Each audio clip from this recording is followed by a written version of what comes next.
મિત્રો, સ્વાગત છે તમારું મારા આજના નવા વિડીયોમાં। તો મિત્રો, આજે આપણે બનાવીશું અળવી। મોસ્ટલી આપણે આના પાનનો જ ઉપયોગ કરતા હોઈએ છીએ પકોડા બનાવવા માટે। આ ભાગ મૂળમાં હોય છે, પણ આનું શાક આપણે બનાવીએ તો એકદમ બહુ સરસ ટેસ્ટી થાય છે। તો મેં અહીંયા 250 ગ્રામ અળવી લીધી છે। એને પહેલાં તો આપણે છોલી અને સારી રીતે કટિંગ કરી દઈશું, કારણ કે આમાં માટીનો ભાગ વધારે રહેલો હોય છે, એટલે એને સારી રીતે છોલી અને આપણે એને પહેલાં તો કટ કરી દઈશું। જો તમારે હાથ ઉપર તેલ લગાવી અને કટ કરવું હોય તો પણ કરી શકો છો, કારણ કે આમ ચીકણાસામાં વધારે હોય છે, જેથી તમારા હાથ થોડા ચીકાસવાળા થઈ શકે છે। તો તમારે એનાથી બચવું હોય તો હાથ ઉપર થોડું તેલ લગાવી દેવાનું। આ રીતે આપણે એને પહેલાં તો સુધારી દઈશું અને પછી એને સારી રીતે કટ કરી લઈશું। મિત્રો, આપણે અળવીને સારી રીતે સુધારી અને એને કટિંગ કરી લીધી છે। હવે આપણે પાણી મૂકી અને આને સૌ પહેલાં તો બોઇલ કરવા મૂકીશું।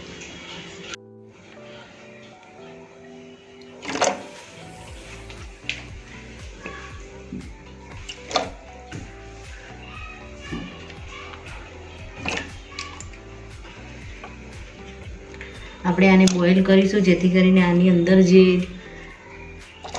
ચીકાશ હોય એ ચીકાશ આપણી આમાં નીકળી જશે પાણી સાથે।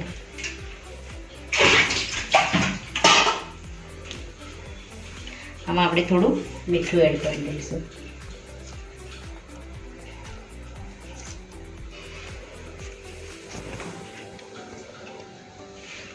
આપણી અળવી બોઇલ થાય ત્યાં સુધી આપણે બીજા શાકભાજી કટ કરી લઈશું। તો આપણે 2 ડુંગળી અને 2 ટામેટાં આની આપણે ગ્રેવી કરી નાખીશું કટિંગ કરી, અને 3 થી 4 મરચાં લીધા છે, અને મીડિયમ સાઇઝનું આદું લીધું છે, અને 3 થી 4 કળી આપણે લસણ લીધું છે, અને લીલો મસાલો। તો આને સારી રીતે આપણે સુધારી અને આની ગ્રેવી કરી દઈશું, અને આને સારી રીતે આપણે ક્રશ કરી દઈશું। મિત્રો, આપણી ગ્રેવી રેડી થઈ ગઈ છે। મરચાં પણ ક્રશ કરી લીધા છે, આદું અને લસણ, અને ખડા મસાલામાં આપણે અજમો લઈશું, મેથી લઈશું, તેજપત્તા લઈશું, જીરું અને 2 લવિંગ લઈશું। હવે આપણે અળવીને ઓવરકૂક નથી કરવાની, એને આપણે 50-60% જ આપણે એને કૂક કરીશું। આપણે અળવીને ચેક કરી અને આપણે બહાર લઈ લઈશું। ચેક કરી લઈશું, બસ આટલી જ કૂક કરવાની છે, આપણે વધારે કૂક નથી કરવાની। આને આપણે અલગ વાસણમાં કાઢી દઈશું ને આ પાણીને આપણે ફેંકી દઈશું। મિત્રો, હવે આપણે અળવીને થોડી ફ્રાય કરી લઈશું। તો એના માટે આપણે સરસિયાનો ઉપયોગ કરીશું। તો થોડું આપણે સરસિયાનું તેલ લઈ લઈશું, મસ્ટર્ડ ઓઇલ। એને થોડું ગરમ થવા દઈ અને આપણે સૌપ્રથમ તો અળવીને એમાં ફ્રાય કરવાની છે।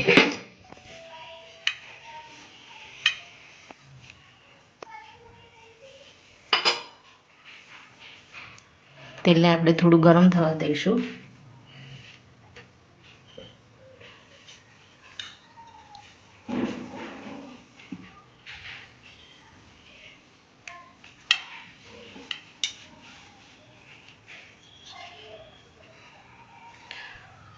આપણું તેલ ગરમ થઈ ગયું છે। હવે આમાં આપણે બધી અળવીને એડ કરી દઈશું અને એને થોડીવાર માટે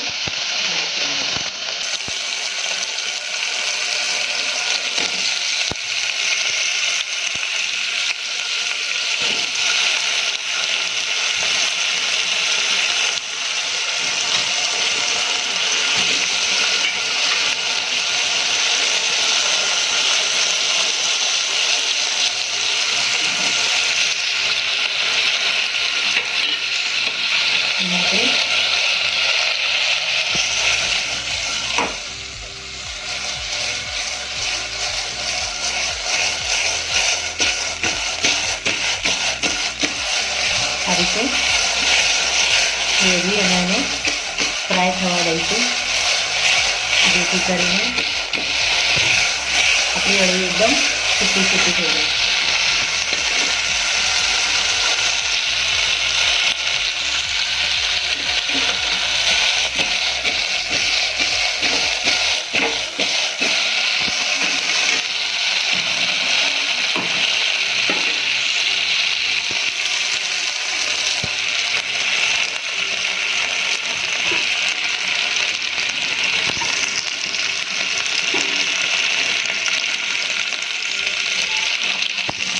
થોડી થોડી વારે આપણે આ રીતે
મિત્રો હવે આપણે થોડી એના પર હળદર નાખી દઈશું.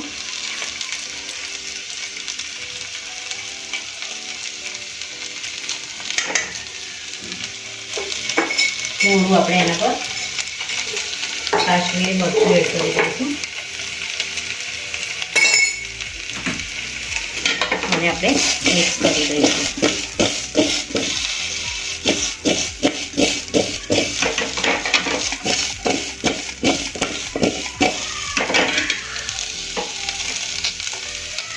આપણે થોડું મીઠું પણ એડ કરી દઈશું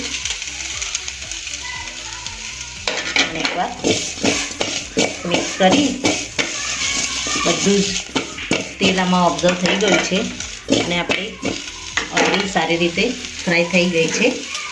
હવે આને આપણે એક અલગ વાસણમાં લઈ લઈશું અને આમાં જ આપણે ગ્રેવીનો વઘાર કરીશું. મિત્રો આપણે આ જ વાસણમાં આપણે ગ્રેવીનો વઘાર કરી દઈશું. તો સૌપ્રથમ આપણે પહેલાં તો સરસિયું આમાં એડ કરી દઈશું. આમાં સરસિયાના તેલનો આપણે વઘાર કરીએ તો એનો ટેસ્ટ ખૂબ જ સારો આવે છે. આમાં આપણે તેલને બરાબર ઉકળવા દઈશું, થવા દઈશું, કારણ કે આ તેલને કાચું રહી જશે તો અંદર થોડી સ્મેલ આવશે.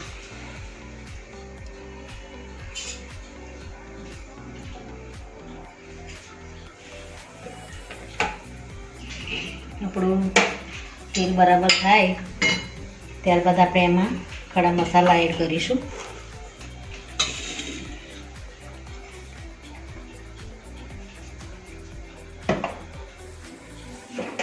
આપણું તેલ થઈ ગયું છે. ગેસને આપણે 2 મિનિટ માટે બંધ કરી દઈશું અને એમાં આ જે ખડા મસાલા છે એને આપણે આમાં એડ કરી દઈશું. તેજપત્તા, મેથી, જીરું અને લવિંગ. અજમાને આપણે થોડી વાર પછી એડ કરીશું, કારણ કે મેથી અને તેજપત્તાને થતાં થોડી વાર લાગે છે. આપણે ફરી ગેસ ઓન કરી દીધો છે. મસાલાને આપણે શેકાવા દઈશું.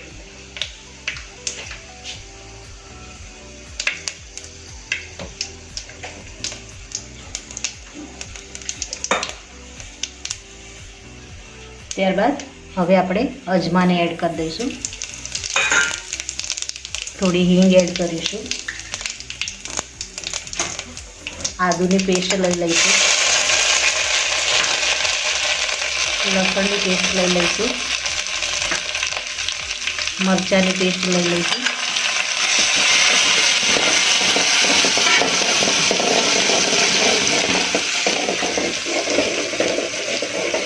ત્યારબાદ આપણે જે ટામેટાં અને ડુંગળીની ગ્રેવી તૈયાર કરી છે એને આમાં એડ કરી દઈશું.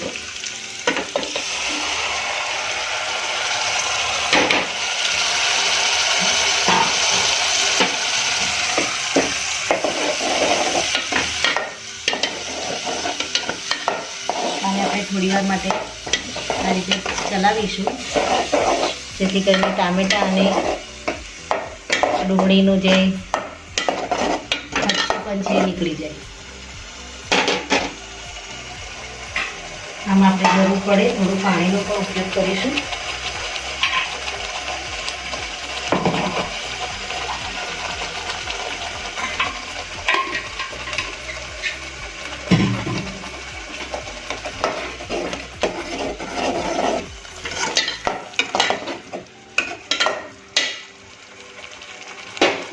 આપણે ગ્રેવીમાં મસાલા એડ કરીશું.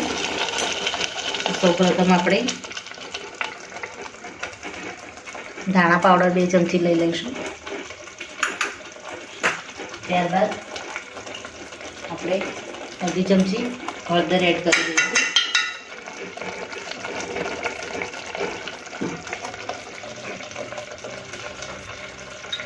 એક ચમચી શેકેલા જીરાનો પાવડર છે એને આમાં એડ કરી દઈશું.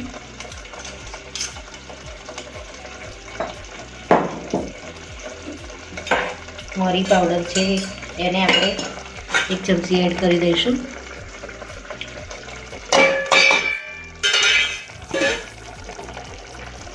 આપણે ગ્રેવીને વચ્ચે વચ્ચે ચલાવતા રહીશું.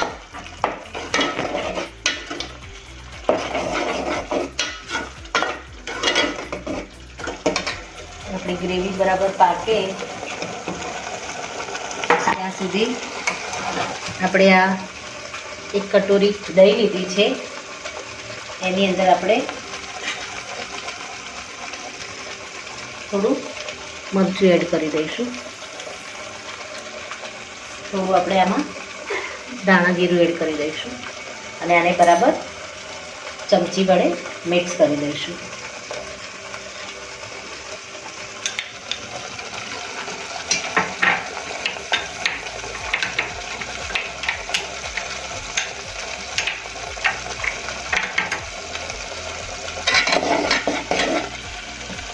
આપણે ગ્રેવીને વચ્ચે વચ્ચે થોડી ચલાવીશું. આમાં આપણે અડધી ચમચી મીઠું એડ કરી દઈશું.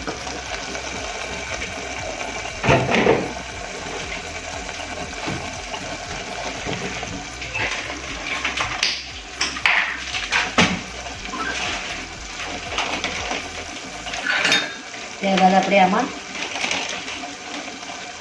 2 ચમચી જેટલું આપણે બેસન એડ કરી દઈશું, જેથી કરીને આપણે દહીંનું જે મિક્સચર આપણે આમાં એડ કરીએ એટલે આપણી દહીં ફાટે નહીં. નાની 2 ચમચી આપણે આમાં બેસન એડ કરીશું અને આને બરાબર ચલાવી લઈશું.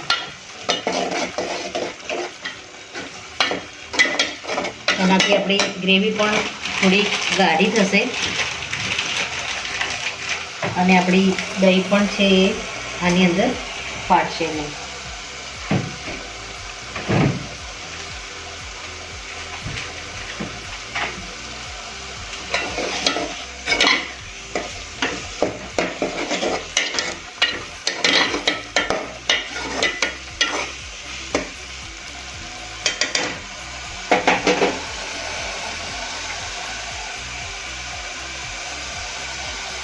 હવે આપણે આમાં આ જે દહીંમાં જે મસાલા મિક્સ કર્યા છે એને આપણે આમાં એડ કરી દઈશું.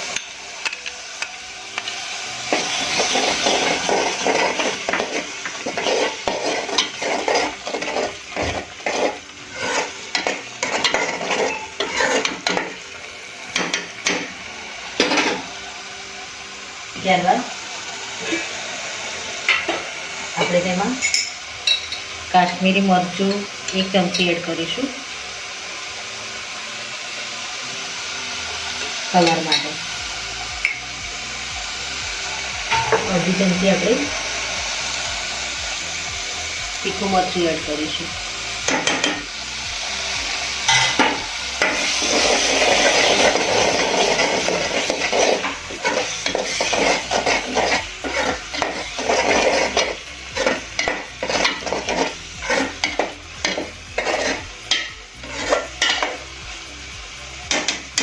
આપણે આમાં પાણી એડ કરી દઈશું.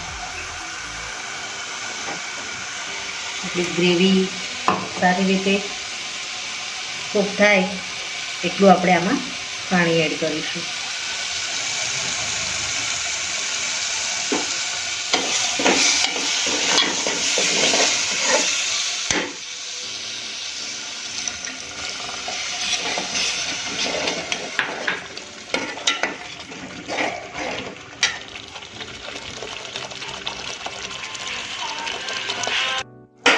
મિત્રો આપણે આમાં જરૂર મુજબ પાણી એડ કરી દીધું છે. ગ્રેવીમાં આપણે એક ઉભરો આવે ત્યારબાદ આપણે અળવીને આમાં એડ કરી દઈશું. આપણે આને ઢાંકી અને કૂક થવા દઈશું. મિત્રો આપણે આને ચેક કરી લઈશું. આપણી ગ્રેવીમાં ઉભરો આવી ગયો છે. હવે આપણે અળવીને પણ આમાં એડ કરી દઈશું. આપણે અળવીને 50-60% જ કૂક કરી છે. હવે આપણે આ ગ્રેવી સાથે એને ઢાંકી અને સારી રીતે કૂક થવા દઈશું.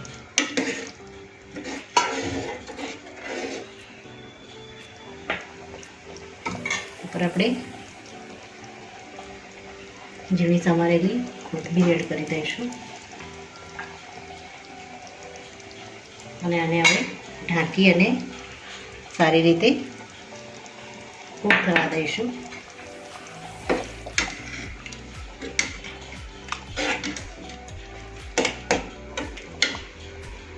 થોડું આપણે આમાં પાણી એડ કરીશું.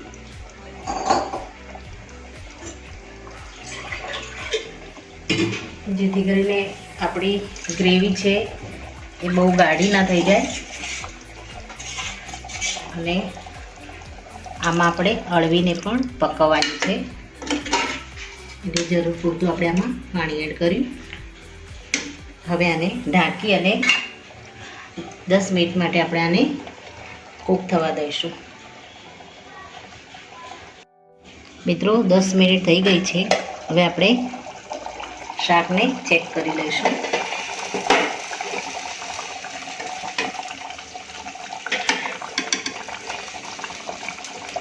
આપણું શાક છે સારી રીતે એકદમ થઈ ગયું છે. હવે આપણે ગેસને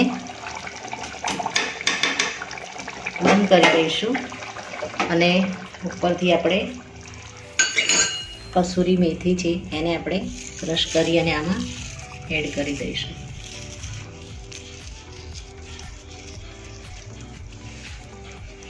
ત્યારબાદ ગરમ મસાલો એને આપણે એક ચમચી આમાં એડ કરી દઈશું.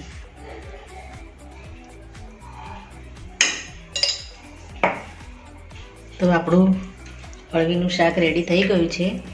હવે આને આપણે સર્વ કરી લઈશું. મિત્રો રેડી છે આપણું અળવીનું શાક. એને આપણે કોથમીર નાખી અને ગાર્નિશ કરી દઈશું. તો મિત્રો મારો આ વિડીયો અહીંયા પૂરો થાય છે. જો મારો આ વિડીયો તમને ગમ્યો હોય તો લાઈક કરજો, શેર કરજો અને તમારી ચેનલ દેશી સ્પૂનને સબસ્ક્રાઈબ જરૂરથી કરજો અને કમેન્ટમાં જરૂરથી લખજો કે મારી આ અળવીના શાકની રેસીપી તમને કેવી લાગી. તો ફરી મળીશું એક નવા જ વિડીયો સાથે. ત્યાં સુધી થેન્ક યુ મિત્રો.